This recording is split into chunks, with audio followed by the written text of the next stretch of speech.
మీ ఆరోగ్యం మీ చేతుల్లోనే కార్యక్రమానికి స్వాగతం.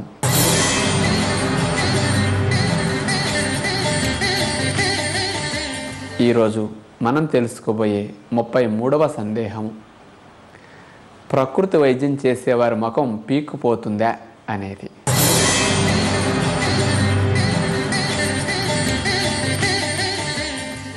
నాకు రోజులో వచ్చే ఫోన్స్లో ఒక 5 నుంచి 10 ఫోన్లన్నా ఇవి ఉంటాయన్నమాట. ఏమండి, మీరు చెప్పిన ఆహార నియమాలు విధానాలన్నీ ఆచరిస్తున్నామండి, చాలా బాగున్నాము, అనేక సమస్యలు తగ్గాయి, మాకు మాత్రం చాలా బాగుందండి. ఒక 2-3 నెలలు ఆచరించిన తర్వాత చుట్టాల దగ్గరికి వెళ్ళినా, ఏదైనా ఫంక్షన్లోకి ఎవరు కనపడ్డా ఏంటట్టా పీక్కుపోయావు అనేసరికి నాకు అనుమానం కలుగుతున్నదండి. మరి నిజంగా నాకు ఏదైనా తేడా చేసిందా, లేకపోతే నేనేదైనా తప్పు చేస్తున్నానా, లేకపోతే ఇంకేమైనా నాకు జబ్బులు ఉన్నాయంటారా? ఇదివరకు ఎవరు అనలేదు, ఇప్పుడు అందరూ అంటున్నారు ఏంటండి అనే సందేహం వారికి కలిగి, కొంతమంది పీక్కుపోయి ఇలా అందం తగ్గేసరికి జబ్బులతో బాధపడటం అయినా పెద్ద ఇబ్బంది లేకుండా అనిపించి మళ్ళీ హాయిగా అన్నీ తినేసి ఆ జబ్బులతో బాధపడుతూ మందులు వేసుకుంటూ మళ్ళీ నున్నగా కాస్త కొవ్వు పట్టేటట్టు అన్నీ తినే ప్రయత్నం కూడా చేస్తుంటారు. కొంతమంది వారనే మాటలకి బాగా నిరుత్సాహం చెంది మనసులో బాధపడుతూ ఏంటి అటు కాకుండా ఇటు కాకుండా అయ్యింది మా పని, ఇదేదో బాగుంది అనుకుంటే ఇందులో కూడా తేడాలు వస్తున్నాయని నిరుత్సాహపడుతూ ఉంటారనమాట. ఇది సహజంగా ఇలాంటి విషయాలు రావటం అనేది మనకి సమాజంలో జరుగుతూ ఉంటుంది. అంటే ప్రకృతి వైద్యం చేసినందుకు పీక్కుపోతున్నారా అంటే ఇందులో లోపం కాదది. కొంతమంది ముందుగా కొవ్వు పట్టి కాస్త అధికమైన బరువుతో కాస్త బొగ్గలు నున్నగా కాస్త ఇవన్నీ కొవ్వు పెట్టి నున్నగా కనపడుతూ ఉంటారు. అలా బాగా అధిక బరువుతో కొవ్వు బాగా పట్టి శరీరం ఎన్నో రకాల సమస్యల్లో ఉన్నప్పటికీ ఏ స్నేహితులు కానీ బంధువులు కానీ మనని, బాబు నీకు అన్ని జబ్బులు ఉన్నాయి, నువ్వు జాగ్రత్త పడిన ఎవ్వరూ మనని మందలించరు, సలహాలు ఇవ్వరు. కానీ మనం మంచి విధానాన్ని ఆచరించి షుగరు, బీపీ, కీళ్ళ నొప్పులు, అనేక రకాల మొండి సమస్యలను తగ్గించుకున్నా, మనం ఆనందం పడుతున్నా, కానీ పైకి ఎవరైనా అట్లా అనేసరికి మనం ఫీల్ అవుతాం. కానీ పక్కవారు, స్నేహితులు, బంధువులు ఇట్లా ఎందుకంటారంటే ఎంతసేపు పక్కవారు ఎప్పుడు మన పైకి మాత్రమే చూస్తారు. కనపడిన వెంటనే ముందు ముఖాన్ని అబ్జర్వ్ చేస్తారు, తర్వాత శరీరం వైపు వెళ్తారు. చాలామంది ఇక్కడ చూసి ఇక్కడంతా వదిలేస్తారు. అందుకని వారు అబ్జర్వ్ చేసింది పైకే కాబట్టి వారు మనసుకు అందేది పైన కనపడే ఈ రూపం తప్ప లోపల మనలో కణాల్లో జరిగే చర్య ఈ విధానం ద్వారా ఎంతుందో వారికి అందదు. అందుచేత మనం అలా అనేసరికి నిరుత్సాహపడక్కర్లేదు. కాకపోతే కొన్ని రోజులు సమయం పట్టొచ్చు. కొంతమంది నిజంగా సరిగా చేయక కూడా ముఖం పీక్కుపోవచ్చు, సన్నగా అయిపోయి బొగ్గల లోపలకు తోసుకుపోవచ్చు. ఇలాంటివన్నీ వస్తుంటాయి. అది మన తప్ప అని మనం తెలుసుకుని మనం ఎంత తప్పు చేస్తే రెక్టిఫై చేసుకోవాలి. మనం అన్నీ కరెక్ట్గా చేస్తూ ముఖం నిజంగా పీక్కుపోయి కనుకుంటే అది దాన్ని తగ్గించుకోవడానికి ఇంకేమైనా ప్రయత్నం చేయొచ్చు.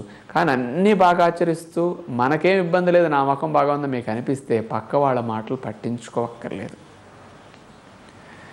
1-2 విషయాలు మనం ఇక్కడ గుర్తుపెట్టుకోవాల్సింది ఏమిటంటే, మనం ఒక మొక్కను తీసుకెళ్ళి ఇంకొక ప్రాంతంలో నాటినప్పుడు మొక్క కొన్ని రోజుల పాటు కళగా ఉండదు, మంచి గ్రోత్ రాదు, కాస్త చూడటానికి ఇంపుగా కనపడదు.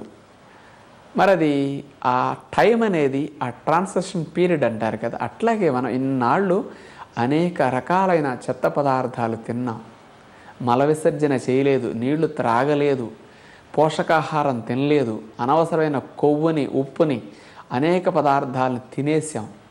అందుకని అవన్నీ లోపల పేరుకుని నిగనిగలాడుతూ ఉబ్బి అలా ఉన్నామే తప్ప లోపల ఆరోగ్యం ఉందంటారా వీళ్ళందరికీ? కానీ పైకి మాత్రం చూడటానికి అలా ఉండేసరికి అందరూ బాగున్నట్లుగా అనిపిస్తుంది. కానీ లోపల అవయవాలు ఎన్ని ఇబ్బంది పడుతున్నాయో అందరికీ తెలుసు, కానీ ఎదుటివారికి అవి కనపడవు. ఇలాంటి జీవనం నుంచి మనం ఒక క్రమశిక్షణగా జీవిస్తూ శరీరాన్ని పోషించుకునే మంచి పని చేసేటప్పుడు లోపల ఉన్న అనవసరమైన ఉప్పు నీరు బయటికి వెళ్ళిపోతుంది. అనవసరంగా తినే కొవ్వు పదార్థాలు లేక మన లోపల ఉన్న కొవ్వులు కరుగుతూ ఉంటాయి, బరువు తగ్గుతూ ఉంటాం. మరి ఇట్లాంటి ఆహారం సరిగా అరక్కో, గ్యాస్ ట్రబుల్ ఉండో, మొలకలు కొన్ని రోజులు సరిగా తినము. మరి ఇవన్నిట్లో శరీరం మళ్ళీ అలవాటు పడాలి. కణజాలంలో మార్పులు అనేకం వస్తూ ఉంటాయి. ఇంతకాలం రకరకాల పదార్థాలకు అలవాటు పడ్డ కణజాలం ఇప్పుడు మళ్ళీ మంచి ఆహారాల వైపు వెళ్ళటానికి, వాటిని గ్రహించటానికి, వాటి నుంచి శక్తిని ఉత్పత్తి చేసి మళ్ళీ బ్యాలెన్స్ అవ్వటానికి శరీరంలో టైం కొంత కావాలన్నమాట. అందుకని మనకి ఇట్లాంటి మార్పులు లోపల జరుగుతాయి. మనకు అనుకున్నట్లుగా సమస్యలు తగ్గుతున్నాయా లేదా మీరు స్పష్టంగా పరీక్షలు చేయించుకుంటూ డాక్టర్ సలహా మేరకు చూసుకోండి. అవసరమైతే మందులు తగ్గించుకుంటూ వెళ్ళండి. మీకు ఆరోగ్యం పెరుగుతున్నదో మీ లోపల ఎలా ఉందో మీకు తెలుస్తుంది, అది ఎదుటి వారికి తెలియదు. అలా ఆరోగ్యం బాగుంటూ ఉంటే మన విధానం మంచిగా పనిచేస్తున్నది మీకు అర్థమవుతుంది. కాకపోతే మొదట్లో 2-3 నెలలు 4 నెలలు సరైన ఆహారం తినలేక, ఎందుకు ఇవి తినలేము? సరైన ఆహారం అయినప్పటికంటే ఇడ్లీ, దోశలు, పూరీలు, పెసరట్లు తిన్నంత రుచిగా మీరు మొలకలు తినగలుగుతారా చెప్పండి? అది అలవాటు మీద మొలకలు రుచి అనిపిస్తాయి తప్ప కొత్తలు అనిపించవు. కొన్ని రోజులు అనిపించవు, కొన్ని నెలలు అనిపించవు. తినగలిగితే ఏదో అన్ని తింటాం, సరిపడా తినలేము. అందుకని మంచి మాంసకృతులు, మంచి కొవ్వు పదార్థాలు కొత్తలు అందవు. అలాగే మనం నీళ్లు బాగా త్రాగటం, పోయి మానేయటం ద్వారా కూడా చాలా లోపలుండే ఎక్సెస్ సాల్ట్స్ కానీ, ఎక్సెస్ వాటర్ కానీ ఇవన్నీ బయటికి వెళ్ళి ఏదో గాలి తీసేసినట్టుగా మన లోపల ఉండవలసిందే ఉంటుంది తప్ప ఎక్సెస్ వేస్ట్ ఉండదన్నమాట. ఇవన్నీ చేంజెస్ వస్తాయి. కూరలు కూడా మరి నూనె చెడు ఉంటున్నాం, ఉప్పు చెడు అనేసరికి చాలామంది అవి తగ్గించవచ్చు, మానొచ్చు, గతంలో ఉన్నట్లుగా తినలేకపోవచ్చు. మరి ఇవన్నీ లోపలొచ్చే మార్పులు అన్నమాట. ఈ మార్పులకు శరీరం పైకి కూడా చాలా మార్పులు గమనిస్తూ ఉండొచ్చు మనం. ఇవన్నీ జీవితాంతం ఇలానే ఉండవు, కొన్ని రోజులు అలా ఉంటాయి. కాస్త మనం ఓర్పు పడితే బాగుంటుందన్నమాట.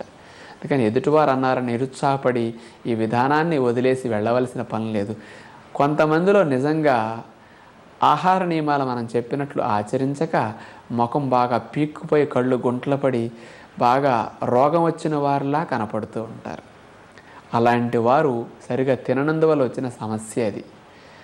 సరిగా రెస్ట్ లేకో, మానసికమైన ఒత్తిడి వల్ల, మరి అనారోగ్య సమస్యలు ఇంకేమైనా ఉండటం వల్ల కూడా అలా అనిపిస్తూ ఉంటారు వారు. లేకపోతే కొంతమందికి ఎన్ని నియమాలు ఆచరించినా జీర్ణకోశ దోషాలు పోవు, మలశుద్ధి సరిగా జరగదు, తిన్నది వంట పట్టదు.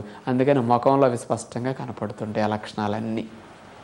చేత అలాంటి వారు ఆ దోషాలు పోవటానికి ఇప్పుడు ఫోన్ చేసి మా సలహా తీసుకోవటం, ఏదైనా వైద్యుల సలహా తీసుకోవటం చేసి మంచి ఆహారంలోకి వెళ్తే ఆ లోపాలన్నీ తగ్గుతాయి.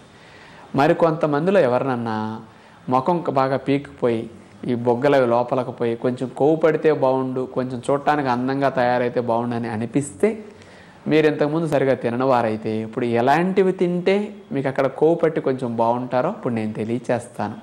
నిరుత్సాహపడకుండా ఇలాంటి ఆహారం వైపు మనసు మార్చుకుని మీరు తిని ఆరోగ్యాన్ని మెరుగు చేసుకుంటూ చూడటానికి కూడా మంచిగా మనం ఉండేటట్లుగా తయారైతే బాగుంటుంది. ప్రతి ఒక్కరికి ముఖం అందంగా ఎవరు చూసినా బాగున్నారనిపించుకోవాలనే ఉంటుంది. కొంతమందికి జన్మతః ఎన్ని చేసినా చూడముచ్చటగా మారదు. మరి ఏం చేస్తాం, వాళ్ళ పుట్టుక అలాంటిది. మరి అలాంటి వాటిని మనం మార్చలేము. కానీ సాధ్యమైనంత వరకు మనం ఏ రకమైన రూపాన్ని కలిగి ఉన్నప్పటికీ ఆరోగ్యంగా మనం ఉంటే ఆ కళ వేరుగానే ఉంటుంది. అందుకని ఆరోగ్యవంతమైన ముఖ వర్చస్సు మనలో ఉండటానికి మనం తినవలసిన మంచి ఆహార పదార్థాలు, ఆ పీక్కుపోయినట్టు లక్షణాలు పోవటానికి ఇప్పుడు చెప్పేవి హెల్ప్ చేస్తాయి. నానపెట్టిన వేరుశనగ పప్పులు, కొబ్బరి, మంచి కొవ్వు పదార్థాలు కొబ్బరిలో ఉంటాయి. అందరికీ అందుబాటులో ఈ రెండూ దొరుకుతాయి.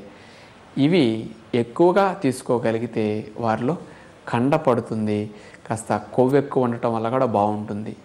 అలాగే స్కిన్ గ్లో కూడా మనకు పెరగటానికి ఉదయం పూట క్యారెట్, టమోటా, క్యారెట్ అటు వాటిని జ్యూస్ తీసుకు తాగి 1 గంట పోయాక ఈ కొబ్బరి, వేరుశనగపప్పులు మెయిన్గా ఎక్కువ తినాలన్నమాట. వారికి ఎవరికైనా డబ్బులకి ఇబ్బంది లేకపోతే జీడిపప్పులు కూడా ఒక 10, 15, 20 రోజులు తిన్నప్పటికీ మంచి కొవ్వు పట్టి కొంచెం ముఖం నిగనిగలాడుతూ బాగుంటుందన్నమాట. ఇబ్బంది అయిన వారు వాటి జోలికి వెళ్ళక్కర్లేదు. అంటే మొలకెత్తిన విత్తనాలు తినాలి, వాటితో పాటు ఇవి ముఖ్యం అనుకుని ఎక్కువ తినాలి.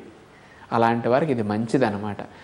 అలాగే మధ్యాహ్న పూట ఆకుకూరలు తప్పనిసరిగా తినండి. సోయా చిక్కుడు గింజలు నానపెట్టి కూరలు ఉడికేటప్పుడు రోజు వేసుకు తింటే మంచిదన్నమాట.